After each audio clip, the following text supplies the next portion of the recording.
నిజ నిర్ధారణకు అంతిమ నిర్ణయం DNA టెస్ట్.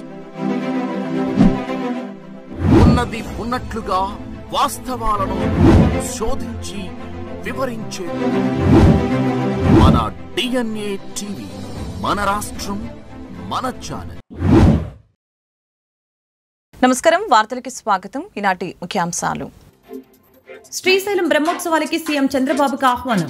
శ్రీశైలంలో ఫిబ్రవరి 19 నుంచి మార్చి 1 వరకు బ్రహ్మోత్సవాలు. సీఎం చంద్రబాబుకి ఆహ్వాన పత్రిక అందజేసిన శ్రీశైలం ఆలయ ఈవో.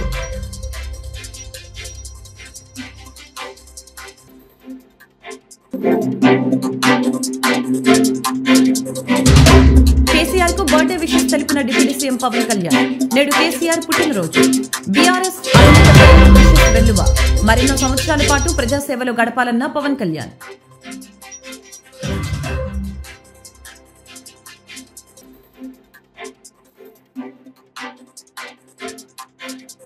కుంభమేళాకు భార్య కొడుకుతో వెళ్లిన మంత్రి నారా లోకేష్. త్రివేణి సంగమంలో పుణ్యస్నానం ఆచరించిన లోకేష్. అక్కడి నుంచి వారణాసికి బయలుదేరిన లోకేష్ బ్రాహ్మిణి.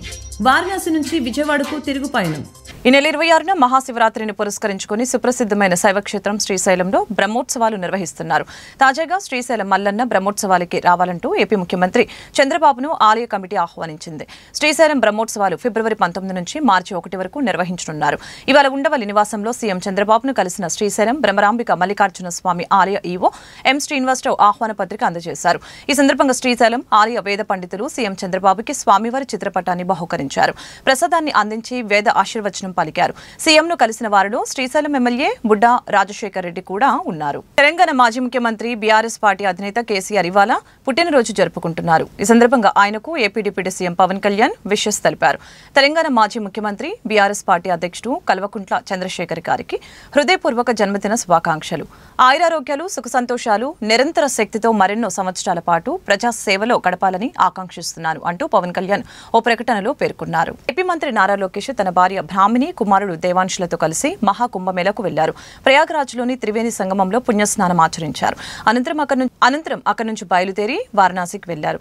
అక్కడ కాలభైరవ ఆలయాన్ని దర్శించుకున్నారు. కాసేపట్లో కాశీ విశ్వేశ్వర స్వామి ఆలయాన్ని సందర్శించుకుని ప్రత్యేక పూజలు నిర్వహించనున్నారు. అనంతరం విశాలాక్షి ఆలయాన్ని సందర్శిస్తారు. ఆ తర్వాత సాయంత్రం 5:25 వారణాసి నుంచి విజయవాడకు పయనమవుతారు. ఈ నెల 26 వరకు మహాకుంభమేళ జరగనుంది. ఇప్పటికే 50 కోట్లకు పైగా భక్తులు పుణ్యస్నానాలు ఆచరించారు. విదేశాల నుంచి కూడా భక్తులు తరలి వస్తున్నారు. పాకిస్తాన్ నుంచి కూడా హిందువులు కుంభమేళకు రావడం విశేషం. సార్వత్రిక ఎన్నికల సమయంలో విజయం కోసం కూటమి పార్టీల శ్రేణులు ఏ విధంగా కృషి చేశారో పట్టభద్రుల ఎన్నికల్లో అదే స్ఫూర్తిని నిరూపించాలని మంత్రి నాదెండ్ల మనోహర్ అన్నారు. ఎంతో రాజకీయ అనుభవం ఉన్న ఆలపాటి రాజేంద్ర ప్రసాద్ భారీ మెజారిటీ గెలిపించుకోవాలని అన్నారు. మన జిల్లా, మన ప్రజలు అందరూ కూడా సంతోషంగా ఉండాలనే ఆలోచనతోనే మనం ముందుకెళ్ళాం.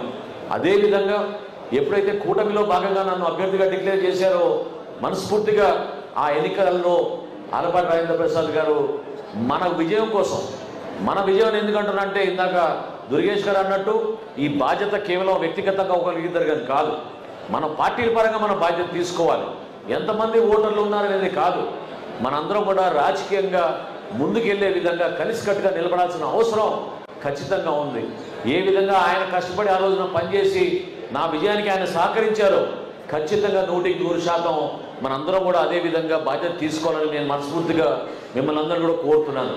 ఎందుకంటే 3 జిల్లాల నుంచి 4 జిల్లాల నుంచి మనం ఒక టీంని ఏర్పాటు చేసుకుని 34 నియోజకవర్గాల నుంచి మనం సమన్వయకర్తలను ఏర్పాటు చేసుకుని మండల స్థాయిలో ప్రత్యేకంగా పట్టణాల్లో ఎక్కువగా మనకి గ్రాడ్యుయేట్ ఓటర్లు ఉంటారు కాబట్టి వాళ్ళందరినీ కూడా గెలిపించుకునే విధంగా మనం ముందుకు తీసుకెళ్ళాలి. అశోక్ బాబు గారు చాలా అనుభవంతో చెప్పారు, కూటమి ప్రభుత్వం కొత్తగా ఏర్పడినప్పుడు కొన్ని సమస్యలు ఉంటాయి, మనకి రాజకీయంగా కొన్ని సందర్భాల్లో సమస్యలు ఉంటాయి. ఆ సమస్య కోసం ఇది ఒక చక్కటి అవకాశం. ఎందుకంటే పదవులు అనేది ప్రతి ఒక్కరి ఒకేసారి రాదు. చాలామంది మన పార్టీలో కూడా ఎదురు చూస్తూ ఉన్నారు. చిల్లపల్లి శ్రీనివాస్ గారికి కానీ పాపారావు గారికి కానీ ఏ విధంగా అవకాశం దొరికిందో రాబోయే రోజుల్లో కూడా మన పార్టీ కోసం, సమాజం కోసం కష్టపడి నిలబడిన మన నాయకులకి అందరికీ కూడా అటువంటి అవకాశం రావాల్సిన సందర్భం ఇది. ఎందుకంటే ప్రభుత్వం రావాలని మనం అందరం కూడా కష్టపడి కృషి చేశాం. దాన్ని మీరు మర్చిపోబాకండి. ఎన్నో త్యాగాలు కూడా చేశాం.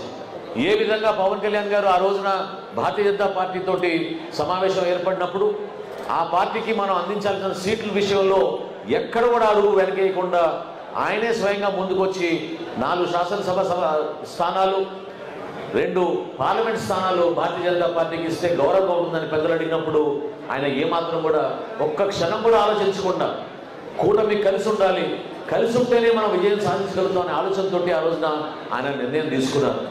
ఈరోజు రాజకీయంగా Janasena party, Telugu Desam party, Bharatiya Janata party ఎందుకు కలిసి ఉండాలో కూడా మీరు అర్థం చేసుకోవాలి. ఎందుకంటే అక్కడ గత 5 సంవత్సరాల్లో జగన్మోహన్ రెడ్డి గారు చేసిన పాపాలు ఏ విధంగా వ్యవస్థల్ని దుర్వినియోగం చేసుకుని వాళ్ళ స్వలాభం కోసం, వాళ్ళ ఆస్తుల కోసం ఉపయోగించుకున్నారు తప్ప ప్రజల కోసం మాత్రం ఏనాడు కూడా ఉపయోగించుకోలేదు. గుంటూరు జిల్లాలో, కృష్ణా జిల్లాలో మనకున్న నాయకత్వం ఎంతో ఆదర్శవంతంగా నిలబడేవాళ్ళు. గతంలో రైతుల కోసం, యువత కోసం, మహిళల కోసం, మన భవిష్యత్తు కోసం మనం అనుకుంటున్నప్పుడు సంకేతం ఇవ్వాల్సిన బాధ్యత మనందరిపైన ఉంది. అనుభవాన్ని డెఫినెట్గా రాబోయే రోజుల్లో శాసన మండలిలో ఆయన మీ అందరి పక్షాన నిలబడి ఆయన సమస్యలకి పరిష్కారం కోసం మీతో పాటు నడుస్తారు. ఎందుకంటే సమస్యలు అనేది సహజంగా ఎవరికైనా వస్తూ ఉంటాయి. యువతకు ఉంది, ఈ రోజున టీచర్స్కు ఉంది, ప్రభుత్వంలో ఉన్న ఉద్యోగస్తులకు ఉంది.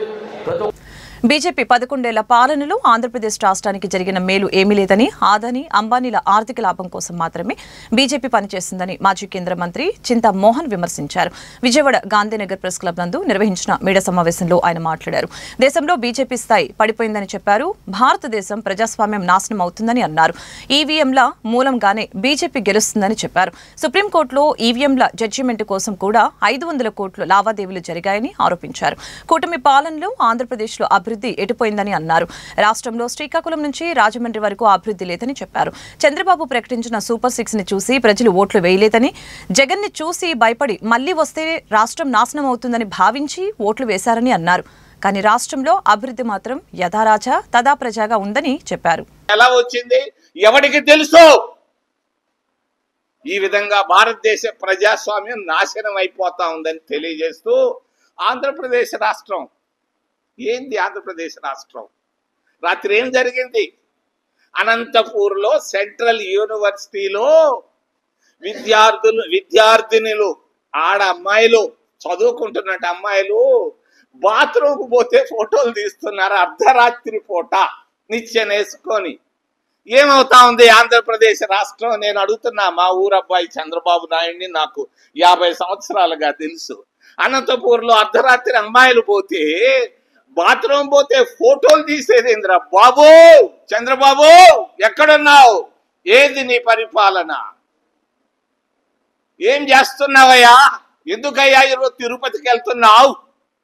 ఒక ఎదవ కాంట్రాక్ట్ ఇచ్చేదానికి, ఎదవ కాంట్రాక్ట్ తీసుకునేదానికి ఒక మహారాష్ట్ర ముఖ్యమంత్రి రావాలనా? ఏమవుతుందా భారతదేశం, ఆంధ్రప్రదేశ్ రాష్ట్రం? వైద్య శాఖ ఎవరో చెప్పారు, నాకు ఇష్టం లేకపోయినా చెప్తాను. సూది లేదు దూది లేదంటాడు. ఏమవుతా ఉంది? కరోనా లాంటి జబ్బు వస్తా ఉంది. ఏం చేస్తుంది ఆరోగ్య శాఖ? ఏం చర్యలు తీసుకుంటా ఉంది? బడ్జెట్లో ఏం చేస్తున్నారు మీరు? మరి వెనుకబడిన ప్రాంతాలు, రెండవది రైతుల సమస్యలు భయంకరంగా ఉన్నాయి.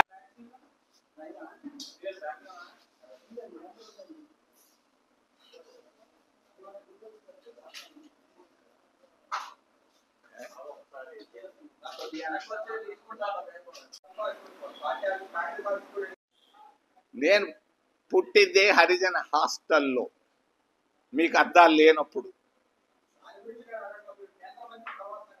నేను ఒకటి చెప్తా, ఈరోజు మంచి ప్రశ్న అడిగావు, మంచి జవాబు కూడా ఇస్తాను, తీసుకో. మరి ఎస్సీలు ఒకప్పుడు హరిజనులుగా ఉండేవాళ్ళు. పక్కనే కంచికచెలలో హత్య కేసు, వెంకటేశ్వని మామిడి చెట్టు కట్టేసి కాల్చి చంపేశారు. ఈరోజు జరగటం లేదు ఎస్సీల పైన దాడులు. ఎక్కడ పోయినా ఈ దాడులు. కారంచేడులో దాడులు జరిగితే 6 మంది ఆ మహిళల బ్రెస్ట్లు కోసేస్తే నేను పార్లమెంట్ లో మాట్లాడాను. విన్నవయ్యా, నువ్వు అడిగిన ప్రశ్నకి జవాబు నేను అరవడం కాదు, నువ్వు దూరంగా దగ్గరకు వస్తే అరవను, దగ్గరకు వచ్చి కూర్చో, మెల్లగా మాట్లాడతా, వినపడాలి కదా, మైక్ లేదు కదా. ఇది దళిత వాడలకి నేను ప్రతిరోజు పోతాను. మీకు తెలియదు, ఆడ ప్రెస్ లో వాళ్ళు ఎవరు లేరు దళిత వాడల్లో, అందుకని మీకు తెలియటంలే. నేను దళిత జీవనాన్ని గడుపుతుంటాను, సరేనా? అంతేగాని నువ్వు అడిగే ప్రశ్న ఏంటంటే అది విడ్డూరం అయినటువంటి ప్రశ్న. నేను పుట్టిందే మాలవాడలో, పెరిగిందే మాలవాడల్లో, బతికేదే వాళ్ళ కొరకు. ఎందుకు వెనకాల బ్యానర్ పెట్టాం, అంతే, అర్థం చేసుకో. ఎన్డీఏ కూటమి ప్రభుత్వం అధికారంలోకి వచ్చిన తర్వాత అన్ని వర్గాల ప్రజలకు మేలు జరుగుతుందని టీడీపీ నేతలు గద్దె క్రాంతికుమార్, జాస్తి సాంసరు తెలిపారు. పట్టభద్రుల ఎమ్మెల్సీ ఎన్నికల్లో ప్రజలు ఆలోచించి ఓటు వేసి ఆలపాటి రాజేంద్ర ప్రసాద్ని గెలిపించాలని కోరారు. ఈరోజు 4వ డివిజన్లో వెటర్నరీ కాలనీ పార్క్లో రేపు జరగబోయే గ్రాడ్యుయేట్ ఎలక్షన్స్ కారణంగా ఆలపాటి రాజేంద్ర ప్రసాద్ గారి తరపున అభ్యర్థించడానికి కూటమి ప్రభుత్వం నుండి మేమంతా ఇక్కడ ఒక చిన్న మీటింగ్ పెట్టుకున్నాము. ఇక్కడ అందరూ కూడా తప్పకుండా రాజేంద్ర ప్రసాద్ గారే గెలుస్తారు, తప్పకుండా అందరం కూడా మీకే సపోర్ట్ ఉన్నామని క్లియర్గా చెప్తున్నారు. కానీ మెయిన్గా ఇప్పుడు అందరికీ తెలియాల్సింది ఏంటంటే రేపు ఓటింగ్కి ప్రతి ఒక్కరూ కూడా టైంకి వచ్చి బ్యాలెట్ పేపర్ మీద వారు ఇచ్చిన పెన్నుతో పేరు పక్కన 1 అని రాసి వెళ్ళడం అనేది, ఎందుకంటే జనరల్ ఎలక్షన్ అనేది ప్రతి 5 ఏళ్ళు జరుగుతుంది. అందులో ఈవీఎంస్ తో బటన్ నొక్కి అది ఒక రకంగా జరుగుతుంది. బ్యాలెట్ ఓటింగ్ అనేది కొంచెం డిఫరెంట్ ప్రొసీజర్ కాబట్టి కొంచెం అందరికీ ఎక్స్ప్లెయిన్ చేయడం జరిగింది. అందరూ కూడా కూటమి ప్రభుత్వానికి ఎలాగైతే ఓటేశారో అలాగే ఇప్పుడు దీనికి కూడా గ్రాడ్యుయేట్ ఎలక్షన్స్ కూడా అలాగే రావాలి అని చెప్పి మేమంతా కోరుకుంటున్నాము. ఈ 7 నెలలు పాలన కూడా చాలా బాగుంది అంటున్నారు అందరూ కూడా. దాంతో పాటు ఇప్పుడు మనకి వచ్చే 5 ఏళ్ళు 10 ఏళ్ళు కూడా మనం చేసే అభివృద్ధి అందరికీ అందాలి. మెయిన్ గా గ్రాడ్యుయేట్స్ కి దాదాపుగా 4 లక్షల ఉద్యోగాలు ఆల్రెడీ రావడం జరిగింది. ఇంకొక 20 లక్షల ఉద్యోగాల దాకా సృష్టించడానికి కూటమి ప్రభుత్వం ముందుకు సాగుతా ఉంది. అలాగే బోల్డ్ అని కొత్త ఇన్వెస్ట్మెంట్స్ రావాలి స్టేట్ లోకి. ఈ టైంలో గవర్నమెంట్ స్టెబిలిటీ అనేది చాలా ఇంపార్టెంట్. ఈ 7 నెలల పాలనకి ఇది ఒక స్లిప్ టెస్ట్ లాంటిది. దానికోసం అందరూ కూడా ప్రజలందరూ కూడా నిర్లక్ష్యం చేయకుండా ఫిబ్రవరి 27వ తారీఖున తప్పకుండా వచ్చి మీ వాల్యుబుల్ ఓట్ ని ఉపయోగించి మన రాష్ట్రాన్ని మరింత అభివృద్ధికి ముందుకు తీసుకెళ్లాలని కోరుకుంటూ ఇట్లు మీ గద్దె క్రాంతికుమార్. కృష్ణా, గుంటూరు ఉమ్మడి జిల్లాల గ్రాడ్యుయేట్ ఎమ్మెల్సీ ఎలక్షన్స్ లో ఎన్డీఏ కూటమి తరఫున విద్యావంతుడు అడ్వకేట్ అయినటువంటి శ్రీ ఆలపాటి రాజేంద్ర ప్రసాద్ గారి అభ్యర్థిత్వాన్ని తీసుకొని మేము ముందుకు వెళ్తా ఉన్నాం. మరి ఈ రోజున ఎమ్మెల్సీ కౌన్సిల్లో గళవిప్పగలిగినటువంటి నాయకుల అవసరం ఎంతైనా ఉన్నది. అనేకమైనటువంటి సమస్యలు ఈ రోజున గ్రాడ్యుయేట్స్ కానీ ఎంప్లాయీస్ కానీ అనేక రకమైనటువంటి సమస్యలు ఉన్నాయి. ఆ సమస్యలన్నీ కూడా పరిష్కరించుకోవడం తెలుగుదేశం పార్టీ తరఫున గ్రాడ్యుయేట్స్ గొంతు బలంగా కౌన్సిల్లో వినిపించే దానికోసం ఎంతో అనుభవం ఉన్నటువంటి ఆలపాటి రాజేంద్ర ప్రసాద్ గారిని అభ్యర్థిత్వంగా మేము బలపరుస్తా ఉన్నాం. ఈ రోజున విజయవాడ తూర్పు నియోజకవర్గంలో గద్దె క్రాంతి ఆధ్వర్యంలో కొంతమంది గ్రాడ్యుయేట్స్ ఒక బృందంగా ఏర్పడి డోర్ టు డోర్ క్యాంపెయిన్, అదే విధంగా గ్రాడ్యుయేట్స్ అందరూ ఎవరైతే ఎక్కడున్నారో వాళ్ళందరికీ కూడా మొట్టమొదటి ప్రాధాన్యత ఓటు ఆలపాటి రాజేంద్ర ప్రసాద్ కి వేయాలని చెప్పి ప్రచారం నిర్వహిస్తున్నాం. అందులో భాగంగానే ఈ రోజున వెటర్నరీ కాలనీలో వాకర్స్ దగ్గర ఉన్నటువంటి గ్రాడ్యుయేట్స్ అందరినీ కూడా అభ్యర్థించడం జరిగింది. వారందరూ కూడా ఆలపాటి రాజేంద్ర ప్రసాద్ యొక్క అభ్యర్థిత్వాన్ని బలపరచడానికి ముందుకు వచ్చారు. అత్యధిక మెజార్టీతో మరి ఆలపాటి రాజేంద్ర ప్రసాద్ ని గెలిపించాలని చెప్పి కూడా మేము కోరుకుంటాం. గుంటూరు నగరంలోని స్థానిక ప్రభుత్వ మహిళా కాలేజ్ నందు 83వ వార్షికోత్సవ వేడుకల సందర్భంగా ప్రభుత్వ మహిళా కాలేజ్ నందు విద్యార్థినులు ఎక్కువగా ఉండి చదువుకొనుటకు ఇబ్బందులు పడుతున్నారని తెలియడంతో Ahalya trust chairman doctor Umashankar గారు మరియు అహల్య ట్రస్ట్ డైరెక్టర్ శనకెల రాజకుమారి వారి సొంత నిధులతో ప్రభుత్వ మహిళా కాలేజ్ నందు చదువుతున్న విద్యార్థుల కొరకు 3 గదుల్ని స్వచ్ఛందంగా నిర్మించి ఇస్తాను అని చెప్పటం, అదేవిధంగా వెంటనే Ahalya trust chairman doctor Umashankar గారు మరియు అహల్య ట్రస్ట్ డైరెక్టర్ శనకెల రాజకుమారి గారి చేతుల మీదుగా శంకుస్థాపన చేసి గదుల నిర్మాణాలు ప్రారంభించారు. కార్యక్రమంలో ప్రభుత్వ మహిళా కళాశాల యాజమాన్యం మరియు సిబ్బంది తదితరులు పాల్గొన్నారు. గుంటూరు జిల్లా రోడ్డు ప్రమాద ఘటనపై టీడీపీ సీనియర్ ఎమ్మెల్యే ధూళిపాల దిగ్భ్రాంతి వ్యక్తం చేశారు. మృతుల కుటుంబాలకి సంతాపం తెలిపారు. గుంటూరు జీజీహెచ్లో చికిత్స పొందుతున్న క్షతగాత్రుల్ని పరామర్శించారు ధూళిపాల. అక్కడే 3 మహిళలు చనిపోవటం, మిగతా వాళ్ళకి గాయాలైన ఇప్పుడే బాధితులందరినీ కూడా పరామర్శించడం జరిగింది. ఎందుకంటే చాలా దురదృష్టకరమైన సంఘటన ఇది. చనిపోయిన కుటుంబాలు రోజువారీ కష్టపడి పనిచేస్తే బతికే కుటుంబాలు, అటువంటి ఆత్మీయుల్ని కోల్పోయిన పరిస్థితి, కుటుంబంలో ఉన్న ఆత్మీయుల్ని కోల్పోవటం, ఆ కుటుంబాలు కన్నీరు మున్నీరై బాధపడతా ఉన్న పరిస్థితి చూడటం జరిగింది. అలాగే ఇప్పుడే జీజీహెచ్ సూపరింటెండెంట్ గారు కూడా రావటం జరిగింది. వారికి కూడా చెప్పాం, ఎవరైతే హాస్పిటల్లో జాయిన్ అయ్యారో వారికి మెరుగైన వైద్యం అందే విధంగా ఎప్పటికప్పుడు సంబంధిత రెవెన్యూ అధికారులు అలాగే హాస్పిటల్ సూపరింటెండెంట్ గారు బాధితులకి మెరుగైన వైద్యం అందించే విధంగా చేయాలని చెప్పి వారిని కోరాం. అలాగే చనిపోయిన కుటుంబాలు ఎవరైతే ఉన్నారో ప్రభుత్వం దృష్టికి తీసుకువెళ్తాం. ఆ కుటుంబాలకి ముఖ్యమంత్రి గారి దృష్టికి కూడా తీసుకువెళ్ళి ఆ కుటుంబాలకి ఆర్థిక సహాయం అందించే విధంగా, పోయిన మనుషులను అయితే మేము తిరిగి తీసుకురాలేం కాబట్టి ఆ కుటుంబాలకి ఆర్థిక సహాయం అందించే విధంగా ప్రభుత్వం దృష్టికి తీసుకువెళ్ళి ఆ కుటుంబాలకి తోడ్పాటును అందించే విధంగా పనిచేయడం జరుగుతుంది. అదేవిధంగా చనిపోయిన కుటుంబాలు ఏవైతే ఫార్మాలిటీస్ కూడా తొందరగా పూర్తి చేసి ఆ కుటుంబాలు చనిపోయిన వారి యొక్క మృతదేహాలని త్వరితగతిన అందించే విధంగా చేయాలని అటు పోలీసు వారిని అలాగే రెవెన్యూ యంత్రాంగాన్ని, హాస్పిటల్ సూపరింటెండెంట్ గారిని కూడా తొందరగా పోస్ట్మార్టం ముగించి ఆ కుటుంబాలకు అందజేసే విధంగా చేయాలని చెప్పి కోరాం. ఎవరైతే బాధిత కుటుంబాలు ఉన్నారో వాళ్ళకి ఈ కూటమి ప్రభుత్వం పూర్తి స్థాయిలో అందుబాటులో ఉంటుందని చెప్పి కూడా తెలియజేస్తా ఉన్నాం. గతంలోనే ఎందుకంటే మేము అధికారులతో కూడా సంప్రదించడం జరుగుతూ ఉంది. ఏదైతే ఆ రోడ్డు బుడంపాడు మీదుగా పొన్నూరు వెళ్లే రోడ్డు ఏదైతే ఉందో నేషనల్ హైవేస్ వారిని అప్గ్రేడేషన్ కింద ప్రతిపాదనలు ఎన్ని కానీ కేంద్రం దగ్గర అవన్నీ కూడా పెండింగ్లో ఉన్నాయి. ఎందుకంటే రాష్ట్రంలో ఉన్న రోడ్లు తీసుకుంటే అత్యంతమైన వెహికులర్ ట్రాఫిక్, ఎందుకంటే గతంలో కూడా నేను ఎన్నో సంఘటనలు చూసా. 14-19 మధ్య విజ్ఞాన్ వెళ్ళే పిల్లలు ఒక మోటార్ సైకిల్ మీదే 3 పిల్లలు వెళ్తా కూడా స్పాట్లో చనిపోయారు. అటువంటి సంఘటనలు గతంలో మేము చూసాం. దాన్ని దృష్టిలో పెట్టుకునే 7 మీటర్ల రోడ్డుని 10 మీటర్లకు మేము విస్తరించడం జరిగింది.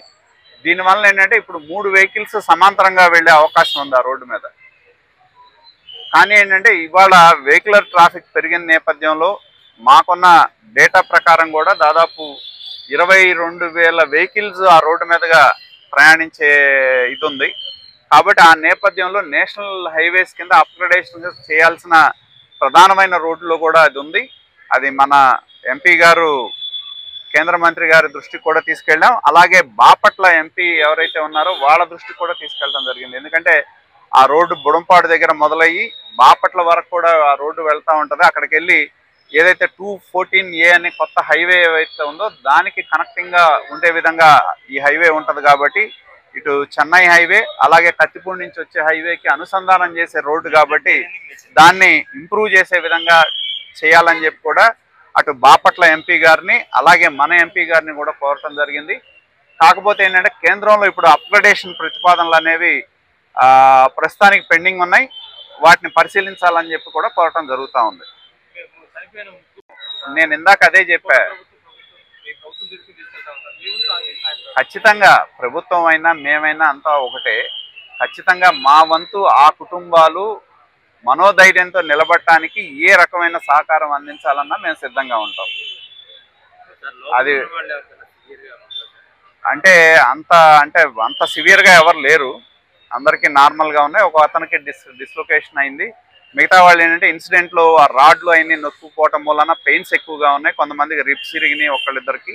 కాబట్టి అవన్నీ అంత సీరియస్ కండిషన్ అయితే ఎవరికి లేదు. కానీ ఒకళ్ళిద్దరు ఏదైతే డిస్లొకేషన్ అయిందో వాళ్ళని ట్రీట్మెంట్ ఏమంటే థియేటర్లోకి తీసుకెళ్ళి ఆపరేట్ చేస్తామని చెప్పారు. సూపరింటెండెంట్ గారు కూడా ప్రతి బాధితులు ఎవరైతే ఉన్నారో వాళ్ళందరినీ కూడా రెగ్యులర్గా మానిటర్ చేయమని చెప్పాం. ఖచ్చితంగా జీజీహెచ్లో వారికి వైద్యపరంగా కావాల్సిన సహకారం కూడా అందించడం జరుగుతుంది. గుంటూరు జిల్లాను గంజాయి రహిత జిల్లాగా తయారు చేస్తామని జిల్లా ఎస్పీ సతీష్ కుమార్ తెలిపారు. ఈ మేరకు గుంటూరులో గంజాయి విక్రయిస్తున్న 3 నిందితులను అరెస్టు చేశారు. డి మణికంఠ, సిహెచ్ సత్యనారాయణ, పద్మ అనే 3 నిందితుల్ని తాజాగా అరెస్టు చేశారు. వారి వద్ద నుంచి 2,40,000 రూపాయల విలువైన 24 కేజీల గంజాయిని స్వాధీనం చేసుకున్నట్లు తెలిపారు. ఈ అరెస్టు వివరాలను జిల్లా ఎస్పీ సతీష్ కుమార్ సోమవారం మీడియాకు వెల్లడించారు. నేరాలు జరిగిన మన క్రైమ్ ఎఫ్ఐఆర్ అయిన టైమింగ్స్ అదన్నీ వాళ్ళది ఆ టైంలో ఎక్కడ ఉన్నారు అని చెప్పేసి మన ఇన్వెస్టిగేషన్ బేస్ చేసుకొని చేసినదిలో దాదాపు ఒక 4 అఫెండర్ని మనం అంటే బైక్ అఫెన్సెస్ ఒక 22 అఫెన్సెస్ వాళ్ళు అంటే చేసినది మనకు బయటకు వచ్చింది. దాని మేరకు నలుగురిని మనం అరెస్ట్ చేయడం జరిగింది. దాంట్లో ఫస్ట్ పటాపురం పోలీస్ స్టేషన్లో ఇతరుని అరెస్ట్ చేయడం జరిగింది. వాళ్ళు వేలిగోలు వెంకటేశ్వర్లు, తర్వాత మోరం రెడ్డి సీతారెడ్డి. అంటే ఇది ఒక డిఫరెంట్ ఎంబో. ఈ వెలిగోలు వెంకటేశ్వర్లు ఏం చేస్తారంటే, ఈ వెలిగోలు వెంకటేశ్వర్లుకి దాదాపు మనకి 36 కేసు పక్కన ఉన్నాయి. దీంట్లో మ్యాక్సిమం కేసెస్ మన విజయవాడలో మన దేంట్లో విజయవాడలో మన జిఆర్పిలో ఉందా, జిఆర్పి రైల్వేస్లో ఉంది 11 కేసెస్ ఉంది. అక్కడ నుంచి ఇప్పుడు రీసెంట్గా మనకి సస్పెక్ట్ షీట్ మన గుంటూరు డిస్ట్రిక్ట్కి ట్రాన్స్ఫర్ అయింది. ట్రాన్స్ఫర్ అయిన వెంటనే మనం ఒకసారి పిలవడం, ఎంక్వైరీ చేయడం, కొంచెం డౌట్ఫుల్గా ఉండడం వల్ల కొన్ని ఇంట్రాగేట్ చేయడం చేసినప్పుడు ఆ వ్యక్తి అఫెన్సెస్ 11 బైక్ దొంగతనం కన్ఫెషన్ చేయడం జరిగింది. ఈ వ్యక్తి మోడస్ ఆపరండి ఈరోజు ప్రెస్ మీట్ కూడా పెట్టడానికి one of the important reason అంటే ఎలాగా దొంగతనం చేస్తున్నారనేది కూడా ఇక్కడ ఇంపార్టెంట్. వాళ్ళు బైక్ని చెక్ చేస్తారు. బైక్లో కవర్లో ముందు మీ రికార్డ్స్ మీరు ఏదర్ కవర్లో పెడుతుంటారు, లేకపోతే సైడ్లో బాక్స్ ఉంటాయి, బాక్స్లో మీరు రికార్డ్స్ పెడుతుంటారు. రికార్డ్స్ని చూస్తారు. అన్ని రికార్డ్స్ ప్రాపర్గా ఉందంటే ఇమీడియట్గా ఆ బైక్ని దొంగతనం చేస్తారు. దొంగతనం చేసిన తర్వాత ఓఎల్ఎక్స్లో పెడతారు. బికాస్ ఓఎల్ఎక్స్లో పెట్టాలంటే మీకు డాక్యుమెంట్స్ అన్నీ కంపల్సరీ. ఓఎల్ఎక్స్లో పెట్టిన తర్వాత ఈ A2 అని చెప్పేసి మనం ముందేనే ఆల్రెడీ ఒకసారి వార్నింగ్ ఇచ్చాము. రిసీవర్స్ అంటే with knowledge, with intention, with knowledge వాళ్ళకు ఉందని అనుకోండి, ఖచ్చితంగా వాళ్ళని కూడా మనం అరెస్ట్ చేస్తామని చెప్పడం జరిగింది. సో ఆ బేస్ చేసుకొని మోరం రెడ్డి సీతారెడ్డిని మనం అరెస్ట్ చేయడం జరిగింది. ఆ వ్యక్తి 8 బైకులు కొనుక్కున్నారు. ఈ వ్యక్తిని OLXలో పెడతారు, ఆ వ్యక్తి OLలో కొనుక్కుంటారు. కొనుక్కొని ఇంకా తక్కువ రేటుగా అమ్ముకుంటారు అనమాట. అంటే తక్కువ రేట్లో వాళ్ళు ఇది ఒక ఎంబో లాగా, అంటే ఒక మోడస్ ఆపరండి లాగా వీళ్ళు చేయడం అనేది జరుగుతుంది. సో ఇది అందరికి కూడా తెలియాలి. అంటే నేను ఫస్ట్ నుంచి కూడా ఒక పాయింట్ ఏం చెప్తున్నామంటే, వీల్ లాక్ అనేది మీరు అందరూ కొనుక్కోమని చెప్తున్నాం, కానీ అది మీరు ఎవరు ఇంప్లిమెంట్ చేయట్లేదు. అన్లెస్ ఆర్ అదర్వైజ్ పబ్లిక్లో చేంజెస్ రావడం వరకు కూడా అన్ని దొంగతనాలు అనేది పోలీస్ కంట్రోల్ చేయడం కూడా చాలా ఛాలెంజింగ్గా ఉంటాయి. ఇప్పుడు ఈ వ్యక్తి ఈ రోజుకి మన సస్పెక్ట్ షీట్స్ని కంటిన్యూస్గా పిలిచి ఇదన్నీ చేయడం వల్ల ఈరోజు 22 బైకులు వరకు మనం రికవరీ చేయడం జరిగింది. ఇంకా సేమ్ మెథడ్ మళ్ళీ కంటిన్యూ చేస్తుంటాం కమింగ్ డేస్లో. ప్రాపర్టీ అఫెన్స్ అంటే HB by night, HB by day కూడా రీసెంట్లో చాలా రికవరీ చేస్తాము. అదేవిధంగా ఇప్పుడు బైక్స్ కూడా స్టార్ట్ చేసాము. బేస్డ్ ఆన్ ఇన్వెస్టిగేషన్ ఏమి తెలుస్తుంది, ఎంత మీరు లాక్ చేసినా జస్ట్ హ్యాండిల్ బార్ని ఒక్కసారి తిప్పారంటే హ్యాండిల్ బార్ వచ్చేస్తాయి. వాళ్ళ లాక్ కొన్ని వార్త ముగించే ముందు ముఖ్యాంశాలు మరొకసారి. శ్రీశైలం బ్రహ్మోత్సవాలకి సీఎం చంద్రబాబుకి ఆహ్వానం. శ్రీశైలంలో ఫిబ్రవరి 19 నుంచి మార్చి 1 వరకు బ్రహ్మోత్సవాలు. సీఎం చంద్రబాబుకి ఆహ్వాన పత్రిక అందజేసిన శ్రీశైలం ఆలయ ఈవో.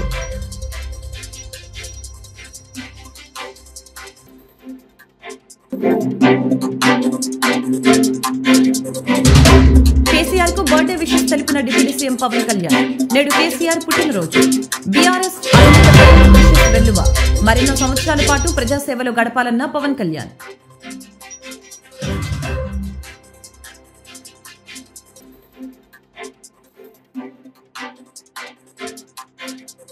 కుంభమేళాకు భార్య కొడుకుతో వెళ్లిన మంత్రి నారా లోకేష్. త్రివేణి సంగమంలో పుణ్యస్నానం ఆచరించిన లోకేష్. అక్కడి నుంచి వారణాసికి బయలుదేరిన లోకేష్ బ్రాహ్మిణి. వారణాసి నుంచి విజయవాడకు తిరుగు పయనం. ఈ వార్తలు ఇంతటితో సమాప్తం. మరొక బులెటిన్ మళ్ళీ కలుద్దాం. నమస్కారం.